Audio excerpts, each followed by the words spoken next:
jauh dari semua ke-10 hal ini, maka hatinya bisa keras sekali.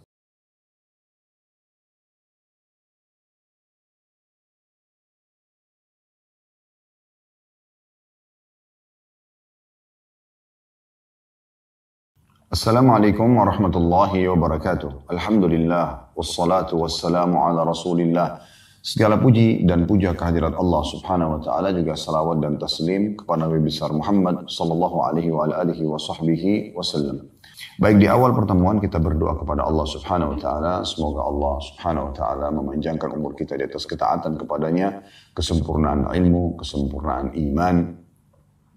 Dan juga tentunya kita berharap agar Allah selalu menjaga kita dari segala mara bahaya, segala musibah, dan Allah subhanahu wa ta'ala menjadikan kita orang-orang yang selalu taat dan patuh kepadanya, serta juga dilindungi olehnya, diberikan rezeki dari sisinya, serta juga tentu diselamatkan dengan kekuatan dan daya dari sisinya. Dan Allah subhanahu wa ta'ala semoga saja menyatukan kita semua di surga firdausnya tanpa hisab, sebagaimana disatukan dalam majelis ilmu yang mulia ini. Allahumma amin. Baik teman-teman sekalian, kita akan mulai membedah dulu judulnya, 10 penyebab lapangnya hati ataupun dada. Nah, kita harus memahami teman-teman sekalian sebuah hadis Nabi SAW yang mulia, yaitu kata Nabi SAW, فَإِنَّ فِي الْجَسَدِ مُضْغَةً إِذَا صَلُحَتْ صَلُحَ الْجَسَدُ كُلُّهُ وَإِذَا فَسَدَتْ فَسَدَ الْجَسَدُ كُلُّهُ أَلَا وَهِيَ الْقَلْبُ. Ketahuilah dalam tubuh manusia itu ada satu gumpalan darah. Kalau dia baik, maka akan baiklah seluruh jasad seseorang. Dan kalau dia buruk, maka buruklah seluruh jasad seseorang. Subhanallah, inilah yang sedang kita bahas dan biasa dinamakan dengan hati seseorang. Memang ini teman-teman sekalian adalah mahkota dalam diri kita, mahkota. Kapan kita bisa menjaganya, merawatnya, ya, maka secara otomatis kita akan mendapatkan apa yang kita harapkan, sehatnya seluruh tubuh kita, ya, dan juga tentunya lapangnya dada, serta mudahnya kita untuk mengeksekusi setiap kegiatan dan ide-ide kita.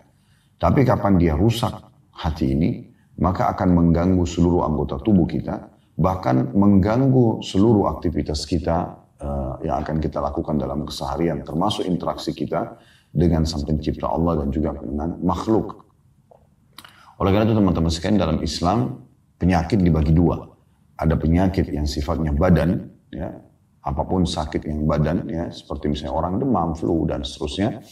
Dan juga ada penyakit hati. Nah, penyakit hati inilah yang mungkin ya jarang sekali dari dunia media medis itu menggabungkan antara penyakit badan sama penyakit hati ini.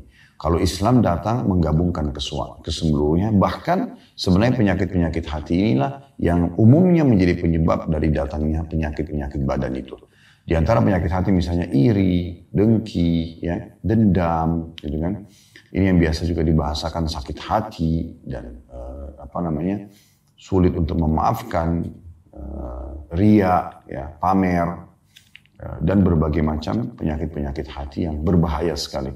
Nah, Islam datang menyebutkan itu bagian daripada dosa, bahkan seperti ria, ya, seperti iri dan dengki, ya, seperti dendam, semua ini, dan juga dilarang setiap penganut Muslim, penganut agama Islam untuk membiarkan bersarang dalam hatinya. Bahkan yang ada adalah justru mengobatinya dengan cara memaafkan, ya, kemudian memaafkan dan menghilangkan dendam, ya, secara otomatis. Berarti juga bersyukur kepada Allah sehingga penyakit iri dan dengki hilang, ya. Kita syukuri apa yang ada dalam diri kita atau yang Allah berikan tanpa harus merasa iri dengan apa yang Allah berikan kepada orang lain, karena itu hak kausalitasnya Allah untuk memberikan kepada siapapun. Juga tentunya dengan cara ikhlas, maka secara otomatis, ya, riya, sum'ah, riya, pamer ibadah, berbangga-bangga, ujub dengan ibadah, itu akan hilang. Makanya Islam juga membenahi dan membagi dua, ada amal badan, seperti orang membaca Al-Quran, seperti orang bersedekah dengan tangannya misalnya, seperti orang berceramah, kayak kami sampaikan, seperti kita sholat, ya, kita berpuasa, ini semua amal-amalan badan kita yang beraktivitas, ya.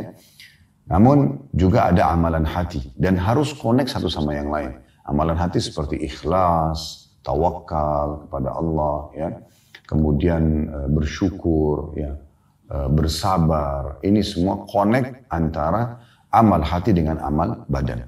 Nah, disitulah tercapai kesempurnaan balasan dari Allah Subhanahu Wa Taala, artinya berbentuk pahala dan juga memudahkan kita untuk bisa menjalani roda kehidupan ini karena penggabungan antara dua aktivitas ini, aktivitas badan dan juga aktivitas hati. Nah, teman-teman sekalian, syaitan berusaha agar selalu membuat hati seseorang itu gelisah, gundah, berisikan dan bersarang penyakit-penyakit hati. Oleh karena itu kita harus betul-betul melapangkan hati kita, ya, dan membersihkannya. Dan itu semua juga kembali kepada sebuah hadis Nabi SAW. Kata Nabi SAW, kalau seorang hamba melakukan ketaatan kepada Allah Subhanahu Wa Taala, maka Allah akan titikkan dalam hatinya sebuah cahaya yang terang. Dan kalau dia melakukan lagi, maka ada titik cahaya lagi sampai hatinya terang benderang. Dan kalau seandainya dia melakukan satu perbuatan dosa, maka akan dititikkan satu titik hitam dalam hatinya. Kalau dia ulangi titik hitam lagi, maka bisa saja hatinya menjadi kelam. Bahkan Allah Subhanahu Wa Taala menggambarkan ada hati yang, ya, lebih keras daripada batu. Asyaddu qaswah, lebih keras daripada batu itu. Maka ini sudah sulit sekali untuk mendapatkan peringatan. Hati-hati yang lembut, yang lunak, yang berisikan amal-amal hati seperti ikhlas, tulus, ya, pada Allah, ikhlas menerima takdirnya Allah, bertawakal kepada Allah, artinya mengembalikan hasil usaha dia kepada Allah. Kemudian juga dia memaafkan, ya, kalau ada kesalahan, maka akan membuat orang seperti ini lebih mudah untuk melalui kehidupan dia.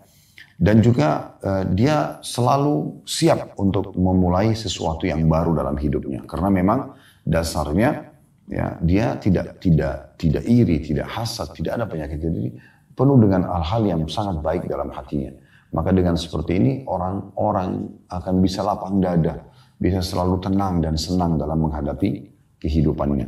Nah, ini gambaran tentang masalah hati itu sendiri. Tapi kalau kita sudah bersarang amal-amal hati tersebut, maka kita akan sangat lunak. Air mata kita mudah menetes dengan sedikit melihat fenomena alam saja, misalnya melihat keindahan alam semesta, ya, melihat dan merenungi bagaimana besarnya nikmat Allah pada diri kita, kesehatan yang Allah berikan, makanan, minuman, pasangan hidup, anak-anak. Kita jadi sensitif sekali untuk melihat semua itu sebagai sebuah nikmat dan kita selalu alhamdulillah. Bahkan kadang-kadang kita netesin air mata karena melihat nikmat Allah per itemnya. Bahkan sekecil apapun kita merasakan itu sebuah kenikmatan yang harus kita syukuri. Nah, kita nanti akan bisa sampai pada level itu di saat memang hati kita sangat bersih. Sampai pada tingkat kita bisa meneguk seteguk air saja. Kita akan selalu mengatakan alhamdulillah. Kita mungkin hanya bisa menggerakkan jari-jari jemari kita saja, kita mengatakan alhamdulillah, masih bisa mengancing baju kita sendiri misalnya, masih bisa mengenakan pakaian, ya, sendiri, tidak perlu dibantu orang lain. Itu semua nikmat yang sangat besar. Di saat Allah uji dengan penyakit, bagaimana dia harus dibantu oleh orang lain misalnya, ya, dan berapa banyak orang yang tertidur di rumah sakit sana dan mereka sangat terhalangi dari aktivitas umumnya yang dilakukan oleh orang-orang yang banyak bisa produktif dalam keseharian misalnya. Nah, ini jadi kita jadi sensitif untuk bisa melihat nikmat Allah Subhanahu Wa Taala. Ya, apalagi kalau nikmat-nikmat besar, nikmat kecil aja sudah seperti itu, nikmat besarnya luar biasa. Ya, mungkin dia bisa melaksanakan ibadah haji, mungkin dia bisa selamat dari satu tabrakan yang mematikan, pesawat mungkin yang lost control dan akhirnya harus jatuh tapi dia masih bisa selamat. Mungkin banyak hal-hal yang besar dalam hidupnya yang Allah masih selamatkan dia, maka itu lebih menyentuh lagi buat dia. Sebaliknya kalau hati itu keras, Bapak Ibu sekalian, maka dan itu sebabnya karena dosa, ya, karena banyaknya pelanggaran Allah Subhanahu Wa Taala dan jauhnya dari hal-hal yang akan kita sebutkan 10 hal ini, ya, 10 hal yang akan kita sebutkan insya Allah satu demi satu poin ini. Jauh dari semua ke-10 hal ini, maka hatinya bisa keras sekali.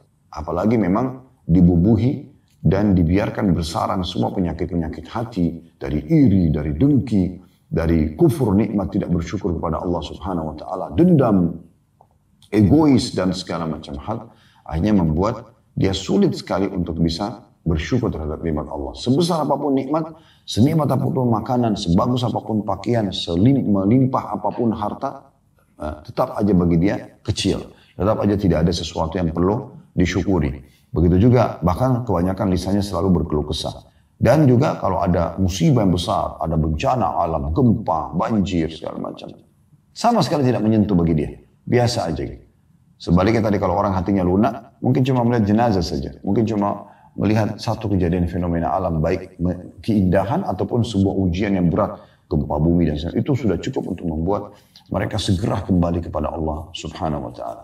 Bagaimana Abdullah bin Mas'ud radhiyallahu anhu pada saat berada di Kufah satu hari, terdengar guntur saja. Yang biasa kita dengarkan suara guntur di musim hujan. Ya baru saja berlalu musim hujan yang lalu ya.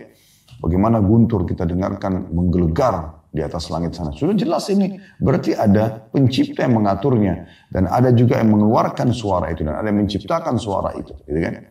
Mungkin sebagian orang menganggap itu biasa-biasa saja. Tapi kata Abdullah bin Mas'ud radhiyallahu anhu, sambil beliau menampakkan ketakutannya. Dan beliau berkata kepada orang di sekitarnya, sungguh ini peringatan yang sangat keras dan tegas dari yang ada di langit sana Allah SWT kepada penduduk bumi. Artinya bisa saja segera Allah binasakan bagi orang-orang yang tidak mau berhenti dari kemaksiatannya. Maka ini penting sekali untuk kita garis bawahi tentunya ya. Dan umumnya yang merusak hati itu yang membuatnya sempit adalah dosa. Ya, adalah dosa. Ya. Makanya Nabi SAW mengatakan dalam hadis beliau, salah satu hadis beliau, Al-birru husnul khuluq wal ithmu ma haqa fi nafsika wa karihat an yattali'a alaihi nas. Kebaikan itu adalah dengan berakhlak mulia. Dia bertutur kata yang santun, dia berakhlak yang baik. Sedangkan kejelekan atau dosa adalah sesuatu yang menggelisahkan jiwa. Ketika kejelekan tersebut dilakukan, tentu engkau tidak suka hal itu nampak di tengah-tengah manusia. Maksudnya, salah satu ciri itu adalah dosa karena kamu tidak ingin orang lain melihatnya. Dan Nabi SAW mengatakan dalam hadis yang lain, فَإِنَّ الْخَيْرَ طُمَأْنِينَ وَإِنَّ الشَّرَّ رِيبَةً. Ketahuilah semua kebaikan, bentuk ketaatan kepada Allah Subhanahu Wa Taala akan mendatangkan ketenangan jiwa. Semua bentuk ketaatan kepada Allah Subhanahu Wa Taala, termasuk menerima takdir Allah Subhanahu Wa Taala. Ya, kenapa wajah kita begini, kenapa fisik kita begini, ya kenapa kedudukan saya hanya seperti ini, kenapa saya diuji dengan penyakit ini, kenapa. Maka seorang mukmin itu langsung menganggap itu adalah sebuah keputusan yang terbaik dari Allah Subhanahu Wa Taala dan dia menerima sebagai rukun iman yang keenam ya. Dari 6 rukun iman diantaranya atau yang berisi yang keenam adalah menerima takdir baik dan takdir buruk ya. Dia beriman tentang adanya hal tersebut. Dan juga semua kejelekan pasti akan mendatangkan kegelisahan. Kejelekan maksudnya adalah dosa-dosa. Ya. Pasti akan mendatangkan kegelisahan jiwa ya, yang tidak akan berujung kecuali dengan kembali kepada Allah Subhanahu Wa Taala. Kalau hadis pertama tadi yang saya bacakan diriwayatkan oleh Al-Hakim ya, dalam kitab Mustadrak beliau, jadi 2 halaman 51 dan hadis yang kedua saya bacakan riwayat Tirmidzi di nomor 2518 dan Imam Ahmad menjadi 1 halaman 200. Begitu juga Nabi SAW mengajarkan kepada kita agar jangan ya, membuka pintu-pintu ya, agar membuat jiwa kita gelisah dengan cara da'ma yaribuka ila ma la yaribuk. Tinggalkan yang meragukanmu dan beralih pada apa yang tidak meragukanmu. Kemudian beliau mengatakan fa inna sidqa tuma'nina. Jujur adalah ketenangan jiwa. Wa innal kadhiba ribah. Dan ketahuilah dusta itu adalah kegelisahan dan kegundahan. Ya. Jadi ini harus kita fahami baik-baik, gitu kan? Bahwasanya memang hati itu akan gelisah dan berbahaya sekali kalau kita biarkan dia terus dengan pelanggaran-pelanggaran agama. Dan Ibnu Qayyim rahimahullah mengatakan tidak ada yang mendatangkan kegelisahan jiwa kecuali dosa seorang hamba. Baik itu dosa yang dia lakukan secara langsung atau secara tidak langsung. Secara langsung misalnya memang dia sengaja iri, hasad, penyakit hatinya misalnya. Atau dia eksekusi dengan tubuhnya, dengan memukul, dengan mencuri, dengan menggibah, menggunjing, dan segala macam. Memfitnah. Maka itu bisa saja. Atau secara tidak langsung. Dia tidak paham kalau itu dosa. Dan tidak mau juga mempelajarinya. Ya. Seperti misalnya orang tidak bisa menerima keputusan Allah Subhanahu Wa Taala. Dia ingin keluar, tiba-tiba hujan. Keputusan Allah Subhanahu Wa Taala. Kenapa hujannya? Dia berkeluh kesah dengan itu. Ya. Atau terjadi sesuatu dalam hidup dia yang sebenarnya kejadian tersebut tidak ada pelanggaran agama di dalamnya. Tidak ada pelanggaran agama di dalamnya. Ya. Misalnya dia belum sholat, anaknya ingatkan. Nah, ibu sholat ya, ayah sholat ya. Peringatan sampai, tapi karena dia merasa itu anak kecil, kok ngapain ingatin misalnya, ya contoh. atau apa saja yang berhubungan dengan masalah takdir-takdir Allah Subhanahu wa taala. Itu yang paling sering terjadi. Ya, dosa yang tidak disadari adalah menolak takdir Allah Subhanahu wa taala atau berkeluh kesah dengan itu. Jadi teman-teman sekalian, memang ini butuh kebesaran jiwa dalam bisa menerima keputusan Allah Subhanahu wa taala supaya hati kita bersih, ya. Baik teman-teman sekalian, dengan memohon kepada Allah Subhanahu wa taala keikhlasan, semoga Allah mudahkan kita membedah dengan sempurna setiap poin demi poin dari buku ini, dan juga Allah ikhlaskannya dan Allah sebarluaskan ilmu ini tentunya. Sebab lapangnya dada, jiwa, ya, hati. Yang pertama adalah mentauhidkan Allah Azza wa Jalla. Mentauhidkan Allah Azza wa Jalla. Mentauhidkan artinya betul-betul mengesahkan Allah dengan penuh keyakinan dalam hati, difikirkan dengan akal fikiran, diaplikasikan dengan anggota tubuh, kalau tidak ada Tuhan yang berhak disembah kecuali Allah. Tidak ada yang memberikan rezeki, ya, yang mengangkat dan menahan rezeki, yang menambah rezeki. Tidak ada yang mengatur umur, ya, dan menghidupkan dan mematikan. Tidak ada yang memberikan penyakit dan menyembuhkannya. Tidak ada, ya, yang mengatur fenomena yang di sekitar alam, fenomena alam sekitar kita, ya, baik pergantian siang malam, turunnya hujan, musim dan segala macam, populasi manusia. Tidak ada yang membuat seseorang itu mandul dan juga subur dan seterusnya. Contoh-contoh masalah ini kecuali Allah Subhanahu wa taala, dan betul-betul memurnikan semua itu. Serta merasa dengan tauhid ini, dengan mengesahkan Allah, dia selalu berkomunikasi dengan Tuhannya. Dia selalu bersangka baik dengan Tuhannya. Oleh karena itu, di sini dalam mentauhidkan Allah bukan hanya sekedar memahami, oh mengesahkan Allah selesai. Ya udah saya imani Allah sebagai Tuhan. Tidak, betul-betul harus sangat dalam. Dan ini yang dimaksud oleh penulis di sini. Jadi betul-betul kita mentauhidkan Allah Subhanahu wa taala, sehingga pada saat kita sedang ada nikmat, kita yakin yang menciptakan kita Allah, yang juga memberi nikmat itu Allah, yang bisa mempertahankan hanya Allah. Kalau kita sedang sakit dan datang musibah, maka yang menciptakan kita Allah, yang menciptakan penyakit itu Allah, dan yang bisa mengangkat musibah dan masalah itu adalah Allah. Maka saya bacakan di sini di halaman 11, di sebab pertama penenang hati, yaitu perkataan Ibnu Qayyim rahimahullah, diangkat oleh penulis, mencintai Allah Azza wa Jalla, mengenalnya, senantiasa mengingatnya, merasa tenang dan tentram kepadanya, serta mengesahkannya dengan cinta, takut, harap, tawakal, dan muamalah. Di mana dialah satu-satunya yang berwenang menghilangkan kesusahan hamba dan mewujudkan keinginannya, adalah surga dunia dan kenikmatan yang tidak bisa disamai oleh kenikmatan lainnya.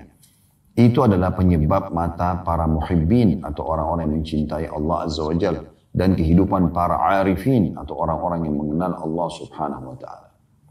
Dan Ibnu Qayyim juga mengatakan, kata beliau rahimahullah, sejauh mana kesempurnaan, kekuatan dan bertambahnya tauhid itu, maka sejauh itu pula kelapangan dada miliknya. Nah, saya kembali jelaskan dulu perkataan Ibnu Qayyim rahimahullah. Ya, mencintai Allah Azza wa Jalla, mengenalnya, ya, senantiasa mengingatnya, ini kan semua berarti bertauhid kepada Allah, ya. Merasa tenang dan tentram kepadanya, maksudnya keputusannya, ya, dan juga bergantung padanya, memohon kepadanya, serta mengesahkannya dengan cinta. Tidak ada Tuhan selain Allah, tidak ada tempat bergantung kecuali kepada Allah, dengan penuh cinta, dengan penuh takut akan siksanya sehingga tidak berani melanggar, dengan penuh harap agar semua permintaannya dipenuhi oleh Allah, tawakal, menyerahkan hasil usaha setelah berusaha, dan juga, ya, dalam hal muamalah, interaksi dalam keseharian selalu melibatkan Tuhannya, di mana dialah Allah satu-satunya yang berwenang menghilangkan kesusahan hamba dan mewujudkan keinginannya. Jadi musibah kita bisa diangkat dan apa yang kita harapkan diberikan. Nah, itu hanya Allah Subhanahu wa taala. Makanya banyak sekali nasihat para ulama berhubungan dengan masalah ini. Di antaranya seorang Arab Badui pernah muncul dalam sebuah syairnya yang kurang lebih artinya, jangan engkau gantungkan nasibmu pada makhluk, karena kalau engkau gantungkan nasibmu padanya maka dia akan marah. Tapi gantungkanlah nasibmu kepada Sang Pencipta Allah, yang kalau kau tidak memohon kepadanya justru dia akan marah kepadamu. Dan ini sesuai juga sejalan dengan sabda Nabi SAW, "Man lam yad'ullah yaghdab alaih." Dalam hadis riwayat Tirmidzi, siapa yang tidak memohon, manja dan merengek kepada Tuhannya Allah, maka Allah pun akan murka kepadanya. Ya. Dan kenikmatan ya yang luar biasa kalau Allah tanamkan dalam hati seperti ini. Ya ini kalau ada tanaman tauhid, selalu sama Tuhannya, selalu sangka baik dengan Tuhannya. Apapun keputusan Allah dia selalu ridho, ya sehat, sakit, ya miskin, kaya, selalu saja dia baik pada Tuhannya. Seperti nanti akan kita jelaskan dalam poin yang kedua insya Allah nanti ya, pertemuan akan datang bersangka baik kepada Allah, maka dia akan selalu tentram hidupnya. Ya. Dan juga perkataan Ibnu Qayyim tadi yang terakhir adalah makin dalam pengetahuan tauhid seseorang, makin kuat keyakinannya kepada Allah SWT, maka makin jauh pula kelapangan dada pemiliknya. Ya, makin mudah sekali dia untuk menerima. Contoh misalnya, pada saat nikmat sedang ada, kita bersyukur. Dan itu tidak sulit untuk bersyukur. Ya. Umumnya orang semua mengatakan, oh ya Alhamdulillah, sebentar misalnya kita buka puasa, kita dapat makanan, minuman, kita merasa nyaman. Maka itu oke-oke saja. Kita dengan mudahnya kita bisa langsung bersyukur. Tapi yang perlu kita titik beratkan, syukur ini sebuah sayap kehidupan yang selalu harus dipandangkan dengan sayap yang lain, yaitu sabar pada saat ujian datang. Karena tidak mungkin orang tidak diuji oleh Allah Subhanahu wa Ta'ala. Karena itu kita harus paham benar-benar poin masalah ini. Sebagaimana kita bisa syukuri dan menerima kalau kita diberikan nikmat, kita juga harus bisa bersabar pada saat kita diberikan ujian. Itu poin yang sangat luar biasa yang harus kita pahami. Ya. Sehingga kalau kita pernah sehat, kita juga bisa menerima pada saat kita sakit. Kita pernah kenyang, kita juga bisa menerima pada saat kita lapar. Pada saat kita tua, kita bisa menerimanya. Karena kita juga pernah, atau kita muda, kita bisa menerima. Syukuri dan kita bisa menerima pada saat kita sudah tua dan pikun. Sehingga tidak kekuatannya berkurang dan segala macam. Semua itu adalah partner kehidupan yang harus ada. Sebagaimana juga kita hidup, kita akan mati. Dan puncaknya nanti di akhirat ada surga dan ada neraka. Baik teman-teman sekalian, berbicara masalah tauhid kepada Allah Subhanahu wa Ta'ala, saya akan coba melihat dan melirik apa yang ditulis oleh Syekh Abu Bakar Jazair rahimahullah dalam kitab Minhajul Muslim beliau. Ada 4 bab yang beliau angkat di awal bab kitab akidah beliau, itu tentang masalah mentauhidkan Allah Subhanahu wa Ta'ala. Beliau mengatakan, saya bacakan apa yang ditulis ya. Pasal ini maksudnya beriman kepada Allah dan mentauhidkan adalah pasal yang paling penting kedudukannya dan paling agung nilainya. Sebab seluruh kehidupan seorang muslim berpusar di situ dan terbentuk karenanya. Mulai dari tauhid kepada Allah. Ini adalah dasar segala prinsip dalam sistem umum bagi kehidupan seorang muslim secara keseluruhan. Seorang muslim beriman kepada Allah Subhanahu wa Ta'ala dalam arti dia meyakini wujudnya Allah yang maha suci dan bahwa sungguhnya dia adalah pencipta langit dan bumi, maha mengetahui yang gaib dan yang tampak, Rabb atau pencipta, penguasa, pengatur segala sesuatu dan pemiliknya. Tiada Tuhan yang berhak disembah kecuali dia, tiada Rabb selain dia. Dia meyakini bahwasanya Allah memiliki sifat kesempurnaan, suci dari semua kekurangan. Yang demikian itu karena petunjuk Allah Subhanahu wa Ta'ala kepadanya dan karena dalil-dalil nakli dan akil berikut ini. Jadi beliau menyebutkan semua ini diikuti dengan dalil tentunya. Nah di antara dalil yang diangkat oleh beliau, saya mungkin tidak bacakan semua karena cukup banyak, tapi bisa Bapak Ibu membuka dalam surah Al-A'raf ayat 54. Ya. Yang bunyinya surah Al-A'raf ayat 54 ini, Inna rabbakumullahu alladhi khalaqas samawati wal arda fi 6 ayyamin thumma istawa 'alal arsh yughshi al-layla an-nahara yatlubuhu hasithan wash-shamsa wal qamara wan nujuma musakhkharatin bi amri ala lahul khalqu wal amr tabarakallahu rabbul alamin. Yang artinya sesungguhnya Rabbmu ya, penciptamu ya, hai sekali manusia ialah Allah. Dan dia adalah yang telah menciptakan langit dan bumi dalam 6 hari. Lalu dia bersemayam di atas arsh singgasananya. Dia menutupkan malam kepada siang. Yang setiap hari kita lihat fenomena siang dan malam berganti ini. Allah yang menyatakan hanya dia yang menggantikan itu. Dia yang menutupkan malam kepada siang yang mengikutinya dengan cepat. Dan diciptakannya pula matahari, bulan dan bintang-bintang. Masing-masing tunduk dengan perintahnya. Ingatlah, menciptakan dan memerintah hanya haknya Allah yang maha penuh dengan berkah. Ingatlah, menciptakan dan memerintah hanyalah hak Allah, maha penuh berkah Allah, Rabb semesta alam. Jadi kita bisa lihat bagaimana Allah subhanahu wa ta'ala memperkenalkan dirinya. Kalau dari ayat ini kita ambil satu potong saja tentang masalah pergantian siang malam. Siapa di antara manusia teman-teman sekarang yang coba mengatakan atau dia mengatakan Tuhannya kalau dia yakini selain Allah SWT, misalnya patung-patung, misalnya pohon, misalnya jin, misalnya malaikat, atau siapa yang dia yakini, dewa-dewa ya, yang dia anggap bisa menggantikan siang malam, buktikan. Gitu. Kalau memang mereka bisa gantikan siang malam. Ya, tapi yang kita imani Allah subhanahu wa ta'ala memang sudah menurunkan kitabnya, sudah mengutus rasulnya, ya. Dan kita bisa melihat bagaimana kehidupan para nabi-nabi dan rasul, dan bagaimana isi Al-Quran. Banyak sekali ayat yang menceritakan tanda-tanda kebesaran Allah justru karena dia betul-betul memang ya menggantikan siang dan malam, menurunkan hujan dari langit, ya.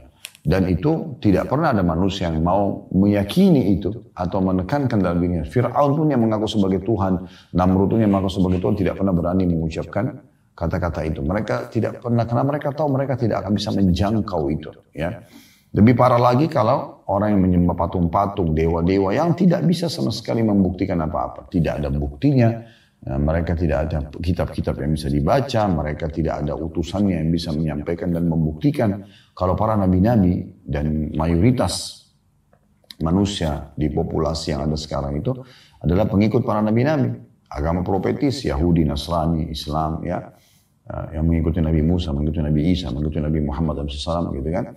Walaupun sebenarnya yang paling sebenarnya adalah muslimin karena mereka mengimani risalah Nabi Musa dan Nabi Isa alaihissalam, gitu kan. Tapi mayoritas penduduk dunia ini yang sekarang lebih dari 7 miliar populasinya itu ya 80%-nya adalah agama orang yang meyakini adanya Allah Subhanahu wa taala. Jadi mayoritas manusia juga seperti itu, mengerucut kepada Tuhan ini sebenarnya, ya. Nah, sekarang kita tinggal mengerucut kepada satu pencipta, yaitu Allah Subhanahu wa taala. Ini akan membawa pada poin yang luar biasa. Jadi Anda tidak usah lagi mencari ya siapa yang menggantikan siang malam? Siapa yang membuat ada cahaya bintang itu? Siapa yang membuat ukuran matahari begitu dan panasnya bisa bermanfaat buat bumi misalnya? Ilmu pengetahuan alam cukup banyak ya, yang sebenarnya lebih membawa kita kepada tauhid, kepada Allah Subhanahu wa taala. Bahkan Allah mengatakan, "Wa fi anfusikum afala tubsirun," dalam diri kalian tidakkah kalian lihat ada tanda-tanda kebesaran Allah? Bukankah kita manusia tidak bisa mengalih fungsikan misalnya mata, kita alih fungsikan untuk makan misalnya, menggantikan fungsi mulut? Bukankah kita tidak bisa mengganti fungsi untuk melihat dengan mulut misalnya? Bukankah kita tidak bisa alihkan fungsi mendengar dengan hidung misalnya? Tidak bisa juga kita alihkan fungsi kita menghirup ya atau mencium bau dengan kuping kita? Tidak bisa. Semuanya ada fungsinya masing-masing. Dan semua ada kadarnya. Semua ada ukurannya.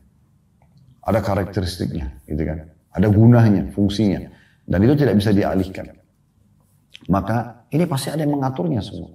Nah, kelebihan Anda sebagai seorang muslim, Allah mengajarkan Anda bertauhid. Udah esakan aja. Semua itu yang kau jangkau dengan tidak jangkau dengan matamu di alam semesta ini, di langit sana, di bumi, di kedalaman lautan, semua kembali kepada kalimat tauhid, la ilaha illallah. Tidak ada yang menciptakan, tidak ada yang mengadakan, tidak ada yang mengurus.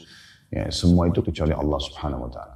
Begitu juga dengan segala hal, penyakit misalnya, yang ciptakan kita Allah, yang ciptakan penyakit Allah, yang bisa menyembuhkan hanya Allah. Makanya Nabi Ibrahim AS mengatakan dalam Al-Quran, Allah kekalkan, wa idza maridtu fahuwa yashfin. Kalau saya sakit maka dia yang menyembuhkan saya, maksudnya Allah Subhanahu wa taala.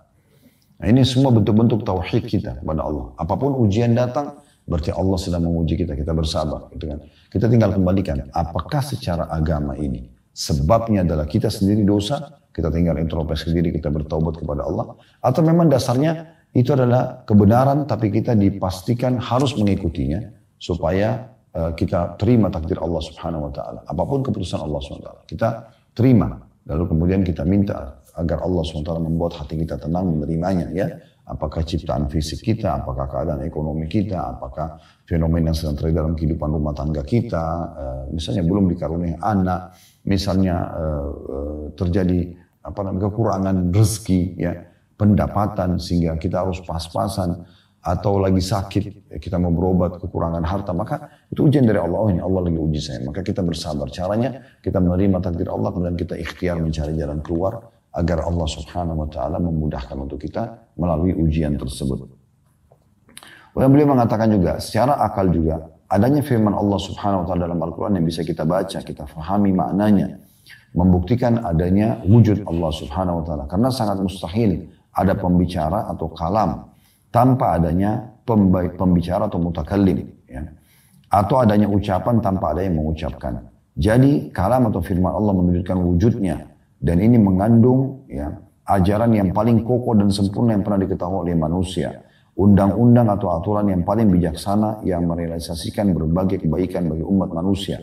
Ia juga meliputi teori-teori ilmiah yang paling benar, serta meliputi berbagai masalah gaibiyah atau hal-hal yang gaib bagi manusia dan peristiwa-peristiwa bersejarah. Dan di dalam semua itu atau semua hal itu, ia sangat tepat dan benar. Tidak ada satu hukum atau aturan pun dari hukum-hukum yang dikandungnya yang tidak merealisasikan kegunaan dan manfaatnya sepanjang zaman. Sekalipun waktu dan tempat berbeda. Tidak ada satu teori pun dari teori-teori yang ada di dalamnya yang kadaluarsa. Dan tidak ada satu masalah gaib pun yang tidak terbukti dari perkara-perkara gaib yang diberitakan. Dan tidak ada seorang pun ahli sejarah yang berani membatalkan satu kisah dari kisah-kisah yang dimuat dalam firman Allah dalam Al-Quran. Lalu kemudian ia mendustakannya, atau mampu mendustakan atau menafikan suatu kejadian dari kejadian bersejarah yang disebutkan dan diinformasikan secara rinci. Al-Quran berisikan tentang sejarah umat-umat sebelum kita. Berisikan tentang hukum-hukum yang harus kita lakukan, ya. Yang kita lakukan ketaatan. Berisikan tauhid, pengesahan tentang Allah Subhanahu wa taala. Berisikan tentang informasi gaib yang akan terjadi nanti di akhir, ya, kehidupan kita, permainan kemandian, alam barzah, kemudian juga tentang akhirat, kebangkitan, nanti timbangan amal, kemudian juga tentang surga dan neraka. Semua yang terinci, maka tidak ada sesuatu yang membuat orang itu harus menolak Al-Quran. Karena berisikan semua fakta-fakta. Makin cerdas akal seseorang, makin mudah dia bisa menerima semua kebenaran tersebut. Di hari-hari kita sekarang, kejadian yang terjadi di Gaza, semoga Allah SWT angkat permasalahan yang sedang mereka hadapi dan Allah berikan kemenangan. Jadi luar biasa. Ya, bagaimana banyaknya orang di Amerika dan di Eropa, saya temukan cuplikan-cuplikannya mereka masuk Islam. Karena mereka melihat bagaimana kesabaran yang ada dalam hati para penduduk Gaza itu. Dan itu semua disebabkan karena agama mereka. Karena tauhid mereka kepada Allah SWT. Di depan rumah mereka yang hancur, di depan masjid mereka yang hancur. Di saat mereka sudah kelaparan tidak bisa makan, lisannya masih bisa mengatakan Alhamdulillah. Kami bersyukur, kami berterima kasih kepada Allah. Itu kan menandakan kekuatan tauhid yang luar biasa. Apalagi kalau hanya fenomena kecil yang seperti kita hadapi kadang-kadang sudah penuh dengan keluh kesah dalam keseharian. Itu menandakan memang perlunya kita tingkatkan kualitas tauhid kita kepada Allah Subhanahu wa taala. Lalu yang terakhir beliau mengatakan begini secara akalnya, ya. Adanya sistem yang sangat teratur rapi yang tercermin pada sunnah kauniyah atau dalam sistem penciptaan, pembentukan, pertumbuhan dan pengembangan bagi seluruh makhluk hidup yang ada di alam semesta. Sesungguhnya semuanya patuh dan tunduk kepada peraturan. Tidak dapat keluar darinya bagaimanapun jua. Sebagai contoh adalah manusia. Ia diciptakan bermula dari sperma yang tercurahkan ke dalam rahim. Adakah manusia yang bisa diciptakan tanpa proses ini? Maka nggak mungkin. Dari segumpal sperma, dari setetes sperma. Lalu siapa yang ciptakan dia? Pemilik sperma itu. Siapa yang ciptakan sperma itu? Siapa yang membuat sistem harus melalui sperma itu? Tanpa sperma nggak ada manusia. Gitu kan? Kemudian melalui beberapa fase yang sangat ajaib, di mana tidak ada seorang pun selain Allah yang ikut campur di situ. Terbentuknya dari sperma ketemu sama sel telur. Bahkan saya pernah melihat langsung cuplikan ilmiah, ya, bagaimana sperma yang tertuangkan itu dia hidup dipakai alat canggih sehingga dibesarkan, dia bergerak dan ada asam di rahim wanita yang memang itu dibuat juga oleh Allah SWT sebagai bentuk pertahanan sehingga banyak mematikan sperma dan yang lolos 1-2 sperma. Kalau satu berarti jadi satu anak, kalau dua mungkin jadi kembar gitu kan. Itu kemudian sperma itu jalan seperti punya perintah. Bagaimana dia jalan dan bentuknya agak unik, ya. Sedikit ada bentolan kepala dan ada ekor di bawah. Dan ekor terus menggoyang dia sampai dia bertemu dengan sel telur. Sel telur seperti debu berengket di rahim seorang wanita. Dan si sperma ini seperti dapat sinyal dan tahu dia harus cari di mana. Begitu ketemu, ekornya dilepas. Karena kalau tidak secara ilmiah disebutkan, maka akan merusak sel telur itu semuanya. Ekor terlepas, kemudian bagian kepala terbuka, katupnya ada inti sperma yang akan bergabung dengan sel telur. Lalu terjadilah fase yang luar biasa. Ya, semua kita sama. Tidak ada yang tidak melalui proses ini kalau untuk jadi manusia. Siapa yang buat sistem ini? Kemudian mulailah bertemu beberapa hari, kemudian dia mulai menjadi gumpalan darah. Tadinya sperma putih, bisa berubah jadi darah. Sel telur juga cuman seperti debu, bisa berubah menjadi gumpalan darah. kemudian gumpalan daging, mulailah terbentuk tengkorak manusia, mulailah terbentuk otot-ototnya, mulai dari otot-otot yang melekat di tubuhnya, bola mata, dan termasuk bola matanya dan segala macam, sampai semuanya. Dan saya pernah melihat karya ilmiah luar biasa ya, secara ilmiah itu diperlihatkan bagaimana sel-sel yang terus berkembang dari sperma sama sel telur ini, termasuk dalam pada saat membentuk jari-jari. Satu sel tidak akan pindah ke tempat yang lain. Misalnya sel yang dasarnya memang dia harus ke tangan, itu dia tidak akan pindah ke bagian tubuh yang lain. Sistem sudah dapat perintah, masing-masing sel itu akan datang. Dan di sini, ya dalam bahasa ilmiah itu saya lihat cuplikannya, dia kenapa bisa terbentuk jari kita seperti ini? Jadi dia di sini seperti pasti petitin, dia seperti membunuh dirinya sendiri. Sel itu dia berhenti sehingga seperti ini bentuknya. Seperti sudah dapat perintah, dia harus berhenti di situ dan terbentuk jari. Kalau tidak, maka ini akan terus berkembang. Ya. Dan seterusnya. Itu keajaiban luar biasa. Kemudian setelah itu lagi, ya, pada saat dia keluar sebagai sosok manusia yang sempurna, maka dia tetap harus melalui proses fase lagi. Tidak langsung dewasa, nggak langsung kayak kita. Tetap harus bayi. Belum bisa ngomong, cuma bisa nangis. Ya. Kemudian mulailah dia tumbuh besar, lebih besar menjadi anak-anak. Tetap sama masih butuh bantuan orang di sekitarnya, terutama kedua orang tuanya. Kemudian sama juga masih proses dia harus belajar, tubuhnya masih terus tumbuh sampai dia menjadi dewasa. Kemudian setelah itu angan-angannya sama, membangun rumah tangga, punya pendapatan. Kemudian setelah itu dia mulai tua dan meninggal dunia. Fasenya sama. Ini kalau tidak ada pencipta, lalu siapa yang mengatur semua ini? Bagaimana bisa? Itu dalam diri manusia sendiri. Ya. Jadi penciptaannya, pembentukannya, pertumbuhannya, perkembangannya, dari bayi hingga dia meninggal dunia, ini menandakan luar biasa bagaimana ada pencipta yang mengatur semua itu. Kalau kita tahu ada pencipta yang mengaturnya, kenapa kita tidak kembali kepada pencipta itu? Lalu beliau mengatakan, demikian juga terjadi pada hewan-hewan, pohon-pohon, tumbuh-tumbuhan. Ya. Dan apapun benda-benda yang bisa dijangkau oleh mata kita, yang tidak bisa juga dijangkau oleh mata kita. Semuanya itu melalui satu sistem yang mau nggak mau harus dilewati. Maka ini menandakan luar biasanya seseorang itu ya, menyadari ada Tuhannya Allah SWT dan tinggal kembali kepada Tuhannya Allah Subhanahu Wa Taala. Betapa bahagianya para nabi-nabi dan orang-orang yang sudah mentauhidkan Allah. Mereka betul-betul merasa terpandu dalam hidupnya dan mereka bahagia di dunia, mendapatkan apa yang mereka harapkan karena mereka kembali kepada Tuhannya Allah SWT dan juga tentunya di akhirat mereka akan mendapatkan yang terbaik. Allahu a'lam. Ini bahasan kita teman-teman sekalian insyaAllah. Dan kembali saya mengajak teman-teman untuk saling dukung-mendukung dalam kebaikan. Sebagaimana Allah sebutkan dalam surah Al-Ma'idah surah nomor 5 ayat 2. Wa ta'awanu al-birri wa taqwa. Saling dukung-mendukung dalam kebaikan dan ketakwaan. Wa la ta'awanu al-ithmi wal 'udwan. Dan jangan saling dukung-mendukung dalam dosa dan pembangkangan. Maka kita saling dukung-mendukung dalam mengembangkan channel dakwah kita ini. Dan semua channel-channel dakwah yang menyampaikan tentang Islam, tentang sunnah Nabi SAW. Tentunya dengan mengikuti semua sistem yang ada di media Anda. Mungkin di YouTube dengan subscribe, like, dan juga loncengnya. Mungkin di Instagram, Facebook, di TikTok. Mungkin ada dengan follow, dengan share. Ataupun sistem yang sudah dikembangkan oleh provider masing-masing. Dan juga saya pasti insya Allah dengan izin Allah Subhanahu Wa Taala memastikan Anda akan ikut mendapatkan pahala atau andil dengan dukungan tersebut.